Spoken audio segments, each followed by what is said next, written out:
2010, Celtic Manor. This was the day that I guess the Postman was born.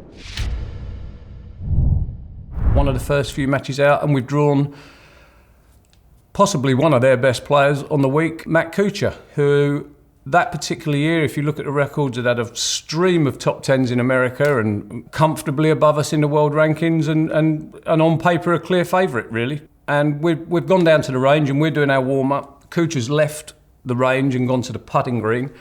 And just at the end of Polt's warm-up, Tim Barter comes and says, "Can I have a few words, Polt, before you..."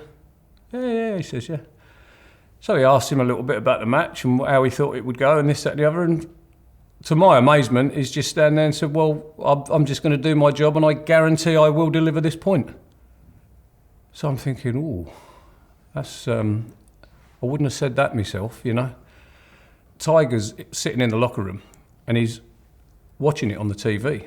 He does no more. He jumps in a buggy, drives down to the putting green, straight up to Kuchar and says, "Here, listen, he's just guaranteed a point there on TV. You need to go out there and beat this guy, blah, blah, blah." So he's upset about it. We now leave the range, make our way over to the putting green. Kuchar's caddy, Lance, comes up to me and says, "Bit disrespectful that, wasn't it?" "What's that, mate?" "Well, your man's just guaranteed a point against my guy before we've even got to the first tee." Well, I said, "Well, you know what you got to do then, I guess, don't you?" So we go to the first tee.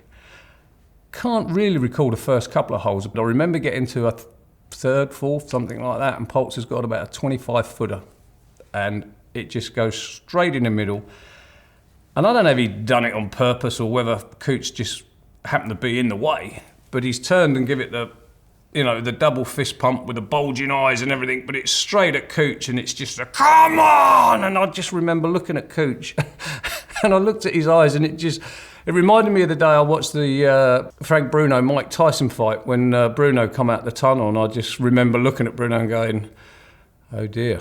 About 10 holes later we were shaking hands and he'd beaten him 7-5 or 7-6 or something like that. Yeah, poor guy never got a look in. He just absolutely trounced him that day, and the Postman was born that day, really.